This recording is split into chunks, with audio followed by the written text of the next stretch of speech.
Bye-bye.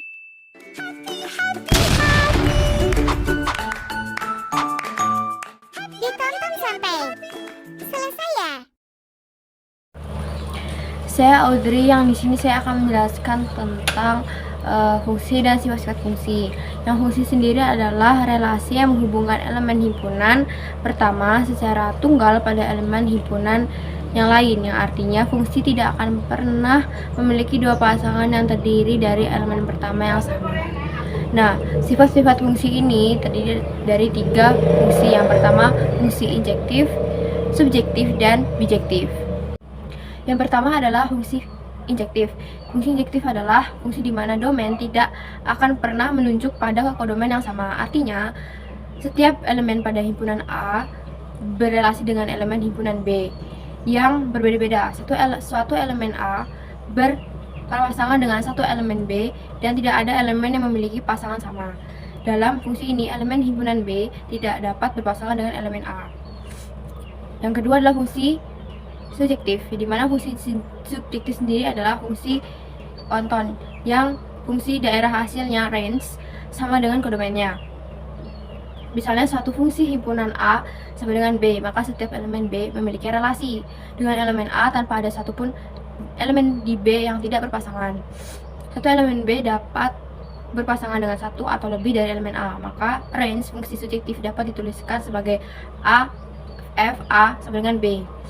Yang ketiga adalah fungsi bijektif, yaitu fungsi korespondensi satu-satu, yang dimana disebut bijektif karena fungsi ini merupakan perpaduan dari fungsi injektif dan fungsi subjektif, di mana setiap elemen pada domain berpasangan dengan kodomain. Setiap elemen domain tidak berpasangan lebih dari satu elemen kodomain. Setiap elemen kodomain tidak berpasangan dengan lebih dari satu elemen kodomain.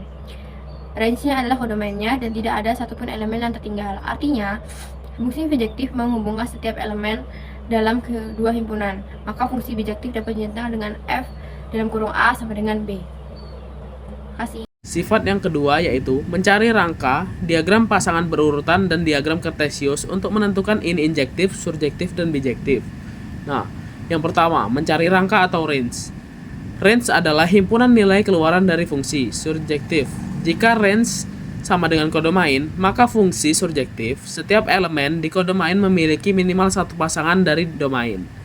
Injektif, dilihat dari outputnya yang unik.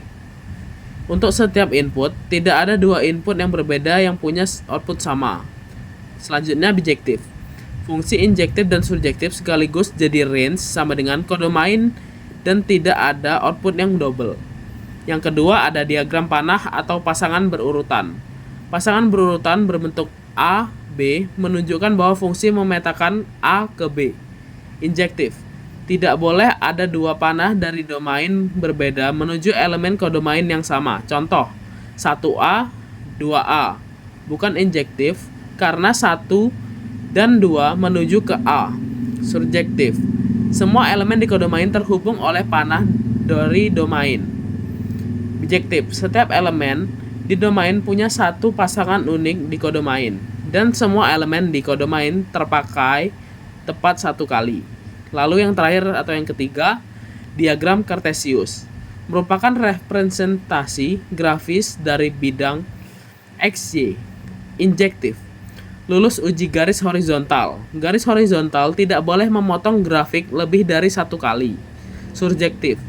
Semua nilai Y dalam kodomain terwakili dalam grafik. Ada titik di siap Y. Bijektif. Grafik lulus, uji garis horizontal, dan seluruh range sama dengan kodomain. Adapun ringkasan sifat fungsi, yaitu injektif. Setiap elemen di domain menuju elemen berbeda di kodomain, tidak double. Surjektif. Setiap elemen di kodomain terisi, tidak ada yang kosong. Dan yang terakhir bijektif. Kombinasi injektif dan surjektif. Kali ini saya akan menjelaskan tentang operasi fungsi. Operasi fungsi itu ada 4, penjumlahan, perkalian, pengurangan, dan pembagian. Kali ini saya akan membahas tentang penjumlahan dan pembagian. Definisi penjumlahan adalah menggabungkan dua fungsi dengan menjumlahkan nilai-nilai yang sama. Kalau pembagian, definisinya adalah membagi fungsi F dengan fungsi G. Rumus dari penjumlahan itu adalah F ditambah G, X. Fx atau Fx ditambah Gx. Kalau rumus pembagian, F per G, X atau Fx dibagi Gx. Soal yang pertama tentang penjumlahan itu, kita diketahui ada Fx-nya adalah 2x pangkat 2 ditambah 5x ditambah 7. Gx-nya adalah 2x pangkat 2 dikurang 4x ditambah 2. Cara mengerjakannya, yaitu kita tulis dulu nih Fx-nya. Dan di dalam kurungan, kita di sini mencari yang sama nih. Ini kan ada nih yang sama. Nih, 2x pangkat 2 sama 2x. 2x pangkat 2 ditambah 2x pangkat 2 jadinya 4x pangkat 2. Tinggal ditambahin angka depannya, ya kan? Nah, lalu yang selanjutnya adalah 5x dikurang 4x. Seperti ini. 5x dikurang 4x.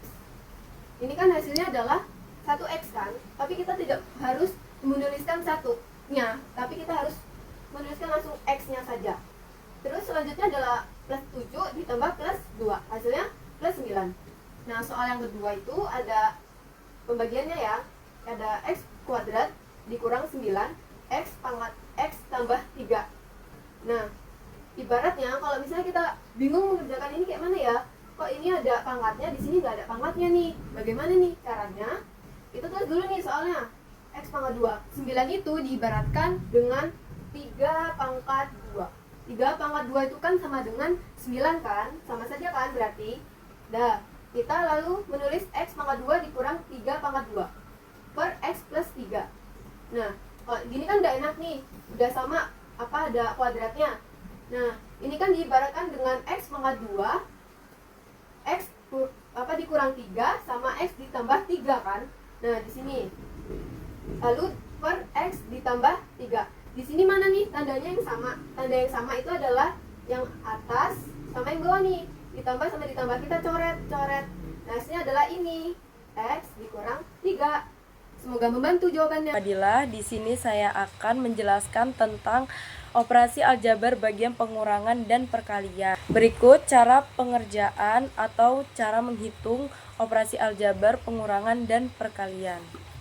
Jadi di sini kita akan menghitung operasi aljabar pengurangan. Contoh soalnya yaitu 6x per 5 dikurang 2 per 3x. Kita menggunakan cara simpel yaitu dengan dikali silang. Jadi 6x dalam kurung 3x dikurang 2 dalam kurung 5 per, ini penyebutnya kita kalikan saja menjadi 5 dalam kurung 3x. Selanjutnya, nah, di sini kita akan mengalikan 6 kali 3 menjadi 18. Karena x-nya ada 2, maka kita tambahkan x kuadrat. Dikurang 2 kali 5, 10. Per 5 dikali 3, 15. Tidak lupa x-nya. Dan ini hasilnya.